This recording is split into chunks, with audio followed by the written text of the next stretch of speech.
E a mulher de Provérbios aqui que você falou que você quer ser, faz isso. Aí o que ele fez enquanto ele ia no banheiro? Eu falei, não, vou pegar. Eu fui assim, ó. Sabe assim? Passo duro. Tá, Deus, eu vou fazer. Bom dia, tudo bem? A gente tá aqui na série Mulheres que Transformam. Hoje a gente tá no dia 4. Olha que legal. Estamos quase terminando, vão ser 5 dias. Segunda-feira a gente fecha essa série. E hoje a gente vai falar sobre... Se a ideia é falar de mulheres que transformam, vamos pensar. Como você transforma ou quanto você impacta no ambiente em que você chega. Eu estou falando do que você carrega e como isso se manifesta onde você chega. É paz? É tensão? É sabedoria? Ou é impulsividade? Como é que é? Em Provérbios 31 fala o seguinte aqui, ó. Aquele que define sobre a mulher virtuosa, ele fala: ela abre a sua boca com sabedoria e a lei da bondade está na sua língua. Na outra versão, na Palavra Viva, fala o seguinte, ó. Ela fala com sabedoria e ensina e corrige com amor. Ela sabe o que dizer e como dizer. Em Provérbios 14, 1, também diz o seguinte: a mulher sábia edifica a sua casa, mas a sensata com as próprias mãos a derruba.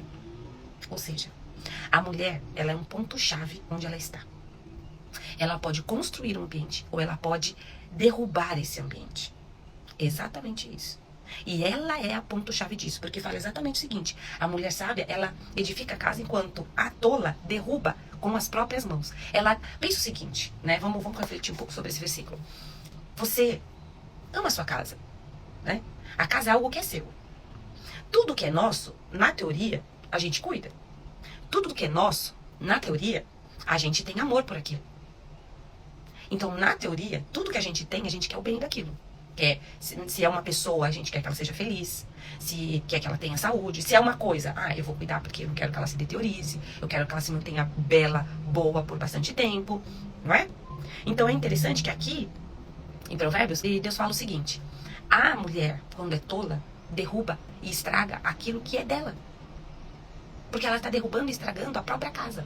E a casa, ela vai falar tanto da parte do objeto da casa, mas aqui ela está principalmente falando sobre a família. Ela derruba e estraga aquilo que é dela. Exatamente a posição e a atitude de alguém que é tolo. Porque quando ela está prejudicando a ela mesma. E a gente tem que entender o seguinte também, outra coisa que a gente pode aprender com esse versículo. Uma casa não se constrói da noite para o dia. É um processo. E é como eu falei, enquanto transforma o ambiente onde ela está, o processo de transformação dela ainda está acontecendo. Porque é a revelação que você recebe de Deus, você vai, aprende, aplica na sua vida e coloca e manda pra frente. E é como um rio. Você recebe a água da nascente, a nascente é o nosso Deus. Você aqui, essa parte do rio, e você deságua no mar. Que é aquele mundaréu de pessoas em qual você vai ensinar e vai manifestar aquela realidade, aquela revelação que você recebeu do Senhor. Aí, você já está pronta para receber a próxima, enquanto está ensinando aquela. E assim, ó, a água nunca para. A água nunca para de jorrar. Sabe quando Jesus falou com a mulher samaritana e falou o seguinte, ó: se você beber da minha água, rios de água viva fluirão de você. Exatamente isso. Você recebe do Senhor, processa, aplica na sua vida, ensina as outras pessoas e vai recebendo a próxima revelação, o próximo aprendizado. Mas isso leva tempo. Aqui, ó, o seguinte, em Provérbios 25, gente, como Provérbios é precioso, né? É melhor morar sozinho num canto, sob um telhado, do que numa bela casa com uma mulher briguenta e implicante. A mulher tem a capacidade de ser mesmo assim. Ou ela é uma boa esposa, e a gente vê isso como, eu vou dar o exemplo de esposa, mas no sentido de como ela influencia quem ela tá do lado, ou ela é instrumento de bênção, ou ela destrói quem tá do lado dela. A gente tem 2 exemplos fáceis pra gente encontrar na Bíblia. Abigail. Quem foi Abigail? Abigail era a esposa de Nabal.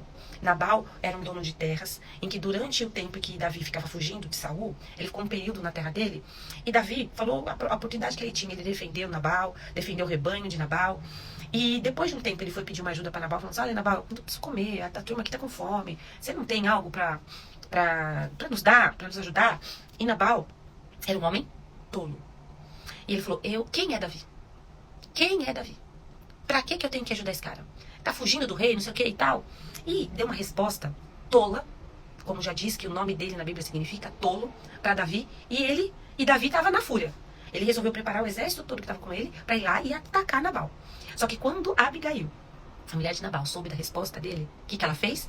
E ela já tinha sabedoria de que Davi ia virar o rei.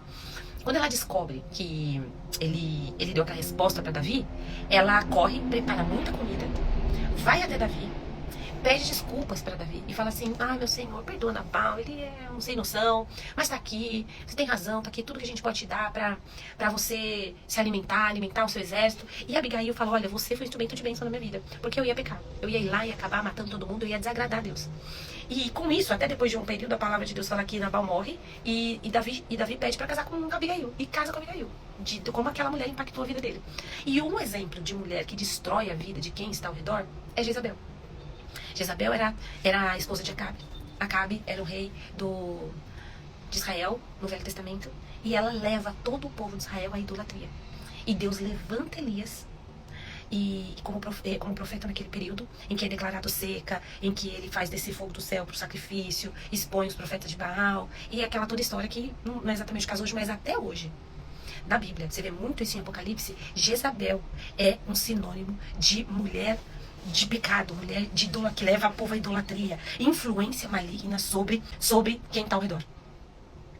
E isso a gente percebe quando Salomão está falando aqui, ó, sobre essa mulher briguenta e implicante. Quem convive com uma mulher briguenta e implicante não aguenta. Prefere morar numa casa simples e sem muitos luxos, mas sozinho, do que morar numa bela casa com esse tipo de mulher.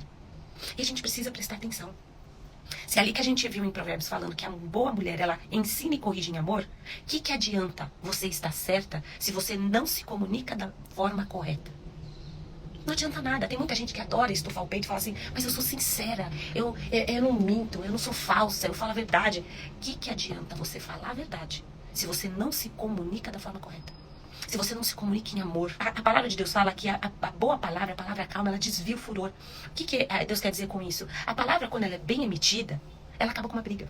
Você sabe que quando você vai corrigir alguém, corrigir o teu filho, ou às vezes conversar com o teu marido, ou com quem está do seu lado, um chefe, quando você tem que explicar o seu ponto, dependendo do tom de voz que você usar com a pessoa e da maturidade que ela tem, você não consegue nada. Não é questão de ser ardilosa ou manipuladora. É questão de sabedoria. É de você ler aquela pessoa e falar o seguinte: poxa, eu quero falar algo pro bem dela. Porque quem ensina algo, geralmente quem ensina algo bom. Né? Tem uma professora que é a mestra em ensinar. Ela tá ali com o objetivo de fazer o bem pros seus discípulos, pros seus alunos. Então você precisa prestar atenção em como você fala. A Bíblia orienta você em falar em amor. Outra coisa, a sinceridade, ela sempre vai ser bem-vinda. Lógico que vai. Não é você falar uma mentira com amor. Não. Você não é abrir mão da verdade para falar bonito. Não, você não vai abrir mão da verdade. Você vai continuar falando aquilo que é útil. Mas só que em amor, com sabedoria. E o seguinte, em Tiago fala o seguinte: quem precisa de sabedoria, peça a Deus, porque Ele dá sem medida. Mas ele fala: peça com fé. Então assim, Senhor, coloca as palavras na minha boca. Eu tô vendo que, você tem uma pessoa do seu lado que às vezes é irritadiça, que é agitada, que muitas vezes você tem que ter calma e graça para falar com aquela pessoa, para conseguir fazer ela enxergar algo. É normal. É normal. Às vezes essa pessoa, naquele momento, é você. Às vezes a gente não acorda bem. Ou às vezes a gente tem um temperamento ali explosivo. Às vezes quem pisa em ovos é você do lado de alguém, ou é a sua família inteira do seu lado. Você está construindo ou derrubando a sua casa. Mulher, ela foi ditada por Deus por uma sensibilidade, né? Que a turma brinca que é o sexto sentido da mulher. Às vezes ela chega, ela encontra, o marido chega em casa, percebe que ele não tá legal, o filho chega da escola, tem alguma coisa ali que tá incomodando ele, uma amiga sua, no seu trabalho. A gente tem essa sensibilidade e percebe as pessoas ao nosso redor. E a gente não pode confundir discernimento com desconfiança. O discernimento, ele te leva a perguntar para Deus: Deus, o que está acontecendo? Senhor, me mostra, me ajuda a ler esse ambiente aqui. Agora, desconfiança, eu tô desconfiada, e não é no sentido de que você está sendo enganada. A pessoa do seu lado chega e você fala: tô desconfiando que aquilo não tá bem, que a pessoa não tá bem, que a pessoa não tá legal. É uma desconfiança, né? Algo que você não tem certeza. E essa desconfiança, ela geralmente leva a gente a dar asas à imaginação e pensar doideiras, pensar e além da realidade. Então, a gente tem que pedir discernimento ao Senhor e não dar lado para a desconfiança, né? O discernimento, ele leva você a perguntar a Deus, a se relacionar com Deus e falar: Deus, qual é a melhor forma de eu agir aqui? Qual é como eu vou ser instrumento de bênção agora do lado dessa pessoa que eu tô com a sensação de que ela não tá bem? E o Senhor vai dar a sabedoria para você agir ali naquele lugar. Às vezes são pontos-chave. Eu tinha um chefe no banco quando era estagiária, que o rapaz era novo. Eu não sei se ele tinha maturidade, assim, sabe? Suficiente pra gerir pessoas naquela época. Ele explodia, ele gritava. Então imagina você, estagiária, de 20 anos, pra ir falar às vezes com esse seu coordenador, que é explosivo. E a gente fica insegura, né? E eu pedi pro Senhor mesmo, Deus, me dá sabedoria. Eu tenho que falar sobre um processo com esse homem. Um advogado comeu bola, ou um advogado correspondente lá do lugar. E a gente precisa pedir discernimento mesmo. Que discernimento é quem dá é o Senhor. Não tem que dar asas pra desconfiança. E outra coisa, existem batalhas que a gente vence silenciosamente. São aquelas batalhas que você trava no seu secreto com Deus. Por isso que eu sempre vou dizer, nunca perca a chance, nunca deixe de dar importância para o seu tempo sozinho com Deus. É legal? Eu tá aqui, a gente tá aqui, todos juntos, pensando e fazendo um devocional juntos? Lógico que é. Mas esse tempo aqui não substitui o tempo seu sozinho com Deus. O tempo em que você sozinha ora, se derrama, chora, se abre para o Senhor. Aquele momento em que você está aqui com a Bíblia aberta, ela refletindo em você. E a presença dele refletindo em você. Existem essas batalhas que você vai travar. Teve um período na minha vida que não faz muito tempo. Foi ano passado, final do ano passado, lá por setembro, outubro. Eu falei assim, eu preciso ser uma mulher melhor. Uma esposa melhor, uma mãe melhor. Eu tinha feito um curso na igreja que é baseado em Provérbios 31, que é maravilhoso, que chama Você, que fala de virtude, obediência, caráter e excelência, voltados para mulheres. E eu resolvi que eu ia declarar Provérbios 31 na primeira pessoa, por um período todos os dias de noite. Então, a minha casa ia dormir, eu ia para lá, na sala, pegava o celular e começava a ler em voz alta e falar, eu sou essa mulher. Eu sou essa mulher, é Provérbios 31. Eu gosto muito de ler a mesma palavra. A palavra em voz alta, na primeira pessoa, declarando sobre mim. Por exemplo, aqui, Provérbios 31, começa no versículo 10. Uma boa mulher é difícil de encontrar. Ela vale muito mais que diamantes. O marido confia nela sem reservas. E disso nunca se arrependerá. Ela não é irritada e trata muito bem, e o trata muito bem por toda a vida. Então, como que eu faço? Eu sou uma boa mulher e difícil de encontrar. Eu valho muito mais que diamantes. O meu marido confia em mim sem reserva. E disso ele nunca se arrepende. Eu não sou irritada. E o trato muito bem por toda a vida. E o que acontece? Não é que magicamente você vai passar a ser essa mulher. Lembra quando Jesus foi explicar a missão do Espírito Santo? Ele é o Consolador. E ele vai lembrar de tudo a vocês, de tudo que eu disse. E o que acontece? Aqui é assim. Você começa a declarar e gerar em oração, sozinha, no seu secreto com Deus, o que você quer ser. Aquilo que você já está vendo e Deus já te mostrou que você tem que ser transformada. Aí você começa a ler na primeira pessoa. Eu sou essa mulher. Você vai declarando. Você vai declarando. Você vai falando, eu sou essa mulher que não é irritada. Meu marido pode confiar em mim, sem reservas. E o que acontece? Chega um momento que a oportunidade que você tem de aplicar a palavra, Deus te lembra. Então eu vou falar o seguinte, eu fui muito lapidada assim que eu casei. A cuidar de alguém que não fosse apenas eu mesma. Muito. Por quê? Meu marido, ele chegou como uma pessoa que sempre foi muito servida em casa. Então, ele tinha o prato dele pronto, as roupas. Ele não era uma pessoa ativa em atividades da casa, quando ele era solteiro. E ele chegou assim pra mim. Eu cheguei assim, eu casei como? Consciente. Consciente do quê? De que eu não mudo ninguém. A gente tem, às vezes, alguém pode ter a ilusão de achar que vai casar e a pessoa vai mudar e tal. Mas, gente, você casou consciente, sabendo com quem você ia casar. A expectativa de mudança é sua, não dele. Não é verdade? Então, eu fui muito fortemente lapidada. Porque a minha mãe me ensinou a ser uma menina independente. Então, tudo que eu aprendi, eu fui estimulada em casa, aprender a fazer sozinha. Coisa que ele não foi. E até hoje, muita coisa é assim. Eu sirvo meu marido muito. E aí você vai aprendendo que essa mulher de Provérbios 31 serve o marido. Então, ou seja, se a Bíblia ensina, eu tenho que fazer. Porque eu não confio no meu julgamento, eu tenho que confiar no que está escrito na palavra, que esse é o ideal. E aí eu comecei a ler isso. Olha, pensa, esse ano eu faço 17 anos de casada, eu fui começar a ler isso sobre mim no ano 16. Olha como a gente demora, a lapidação do Senhor na nossa vida demora. E aí eu comecei a declarar isso e teve a oportunidade um dia que eu estava num evento de trabalho, eu fiquei num ambiente sozinha por bastante tempo, trabalhando ali, e o meu marido foi sozinho durante outro tempo em outro lugar. Quando a gente finalmente se encontrou, eu já estava meio irritada. Tá? Porque eu sou um ser humano, eu tava irritada. E ele tinha esquecido uma coisa e pediu pra eu ir buscar. Eu olhei e falei pra ele, não vou. Ele olhou assim pra mim, do tipo, como assim você quer buscar? Aí eu lembrei de uma coisa, o Espírito Santo me lembrou.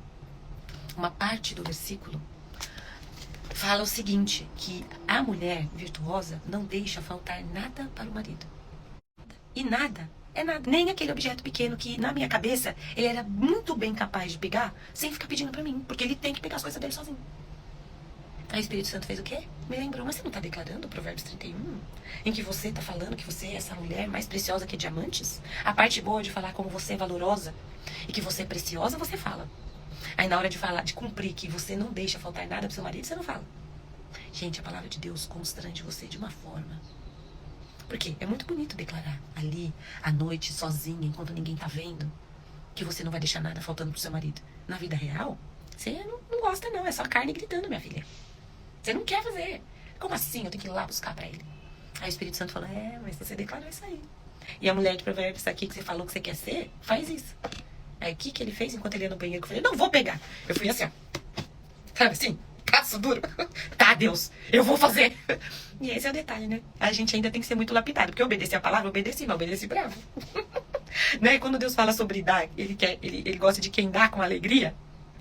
É assim, não é só você ir lá levar sua oferta no altar e falar, tó Deus, aí o dinheiro. Não, ele fala, olha, ele quer o quê? Ele quer o seu coração alegre. Então eu ainda tenho que ser lapidada, porque eu ainda tenho que, na hora de cumprir a palavra de Deus, cumprir com alegria. Pensando o seguinte, glórias a Deus, eu estou com a chance de agradar ao meu Senhor e vou fazer com alegria. E não, tá bom Deus, eu vou fazer pra esse homem. É isso. Então são coisas que você trava no secreto. Que você... E esse é o detalhe. Aí eu falei não pra ele. Mas enquanto ele estava no banheiro, eu fui lá, mesmo que brava, fui, busquei, evitei uma briga, uma discussão, no meio de um ambiente de trabalho. Imagina, coisa feia, casal brigando no ambiente de trabalho. Feio, eu só ia passar vergonha. E além de tudo, todo mundo sabendo que eu tô aqui, dando a cara a tapa e falando do Senhor, qual a expectativa que as pessoas têm sobre mim? Que eu vou dar exemplo, que eu vou viver aquilo que eu prego. E nem sempre viver o que a gente prega é fácil e gostoso, mas é o que a gente deve fazer. Então, por isso que eu falei, são batalhas que são construídas no secreto.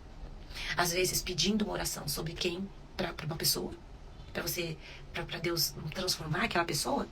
Mas muitas vezes, o que ele vai fazer é transformar você. Porque o que a pessoa está tratando com Deus é uma coisa. Às vezes aquilo, dentro de tudo que Deus precisa tratar naquela pessoa, não é prioridade. Mas às vezes é prioridade de ser tratado em você.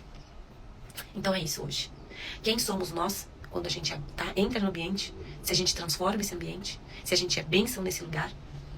E aquilo que a gente precisar trabalhar e travar batalhas, muitas vezes é no secreto. E não é brigando e criando uma guerra dentro de casa, ou no trabalho, ou qualquer ambiente que você precisa estar muito.